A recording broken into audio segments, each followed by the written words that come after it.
She's always glamorous, she's always a lady, and she's their girlfriend. And the vast majority of them fall in love with her and make love to her when they fly. And the Spitfire has, to a degree unmatched, I think, by any other aircraft, the power of eros behind it. These are young men of 18, 20, laden with testosterone, and what do? They transfer all their fantasies to this machine, and it seems to invite them, even to crowds who watch them at air shows today. Dave is about to take off for his first flight in the Spitfire. But he won't just be a passenger. When the plane is airborne, he will be in full control of this historic aircraft. Okay. You'll never believe the feeling to sit in a Spitfire for the first time. Oh, it was never nothing like it. Okay, we're in. You're in. Apart from the Spitfire being a beautiful aircraft to look at, nice and small, and you fitted into it beautifully, it also had a wonderful smell. I love the smell of a Spitfire. Whether it be the oil, the smell from the engine exhaust as well, but I felt at home with it. So we'll put this on now. I'm going to help you with this. You've sat in the cockpit a long time, a chap over your shoulder, showing you everything, and saying how things behaved, but you didn't know how it was going to behave until you actually flew it. Quite a moment. Big gulp before you start off. Yes, it is a big moment in one's life. I'm a lot more relaxed now. The aircraft, after we've walked around the aircraft, you get to know the aircraft more. I'm sure it's going to be completely different when the big Merlin engine swings into action and the noise, but I'm excited now. Yeah, very excited. I just want to get airborne and see how it feels.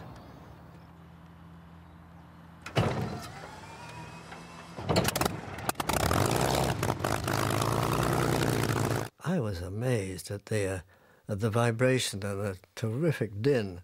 You've got 1,500 horsepower just 6 feet away from you in front there, and the exhaust pipes are only this long, and they're out here, and they're pointing straight at you. So if it weren't for the cockpit being closed and your mouths over ears and so on, it's almost unbearable. How the airmen cope with it, I don't know. You get into this thing and you taxi out and you can't see a thing in front of you because the nose is stuck right up in the air. So you have to keep going from side to side on the way out, then you line up and you open the throttle and the almighty warmth hits you. Camera's closed. It's closed. I'm just going to put the main fuel tank on again now. Okay, knees out the way. And we are ready to go.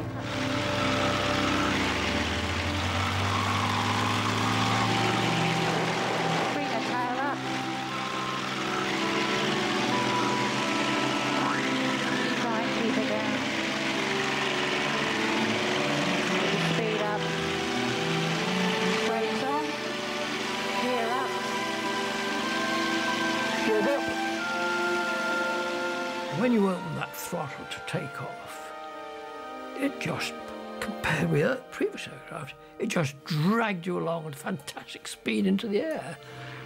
It was very much like what later flying jet aircraft was like. It was this huge thrust and power.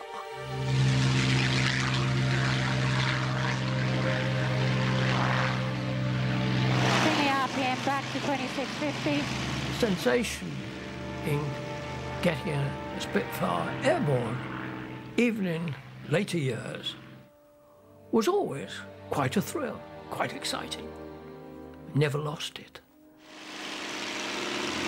So I'll just bring the boost back, which is the throttle, back to +4, and I'll bring the RPM back to 2400. The takeoff was something like I'd never experienced before.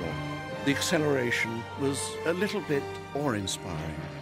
But once you got it into the air, you obviously had a beautiful aeroplane, and you settled down in it very quickly. Now what you want to be doing is to look straight ahead, and to get the picture that we've got out the front at the moment and fly that picture, okay? The same as you would in any other aeroplane. Yeah, yeah. And I'm going to give control to you, so you have control.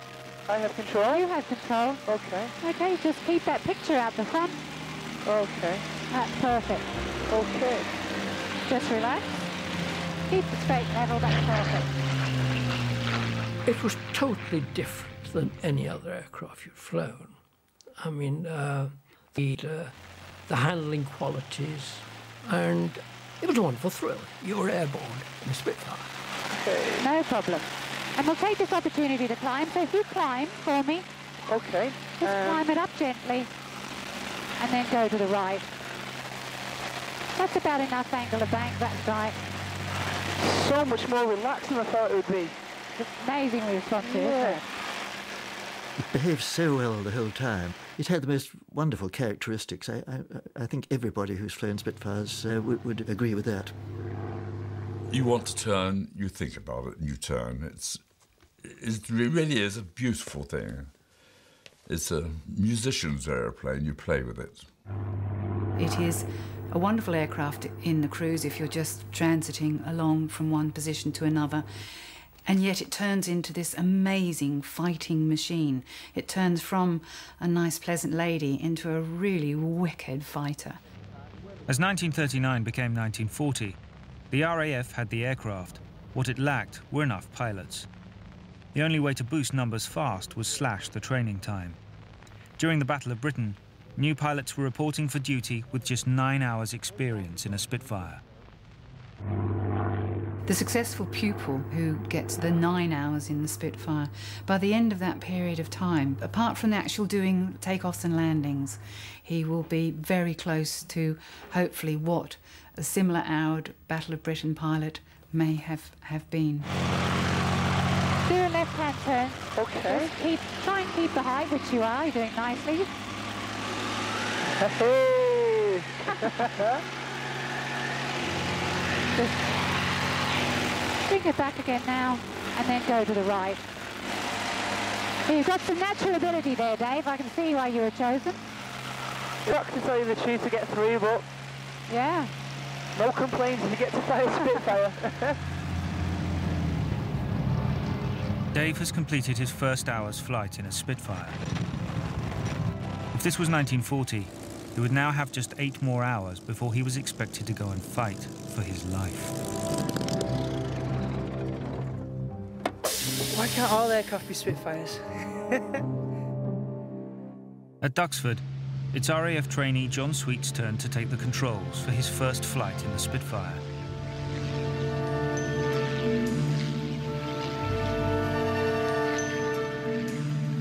Back in 1940, pilots would have been on the lookout for enemy fighters from the moment they took off. On the 10th of July 1940, the scale and ferocity of air fighting increased dramatically. It is therefore considered to be day one of the Battle of Britain. Okay, I'm going to hand over control to you now. You have control. I have control. You have. At the beginning of July, Fighter Command had 754 Hurricanes and Spitfires at their disposal, 2/3 of which were Hurricanes and just 1/3 Spitfires. The Spitfire has become the kind of emblem of the Battle of Britain, almost the emblem of Britain's war effort. But in 1940, I think we need to think of this as the battle that was won by Hurricanes and Spitfires, and not just by Spitfires. Well, I've flown both the Hurricane and the Spitfire. The Hurricane was a good aircraft to fight in. I brought one home once when a chap had got on my tail. It looked like a colander. But they were able to repair it. I was back on the line in the squadron within 6 weeks. It was a better aircraft than the Spitfire in certain respects. It was a better gun platform, and it had the same armament, of course. And it turned more quickly, but it didn't really matter. But it didn't have the agility of a Spitfire. The speed and manoeuvrability of the Spitfires made them ideal to take on the fighter escorts, while the sturdy Hurricanes took on the bombers. We found it quite satisfactory to do that, because the bombers used to come across in formation at between 15 and 18,000 feet. And we were sufficiently agile to be able to cope with the bombers quite well. But of course, It was whilst we were attacking the bombers, we used to be clobbered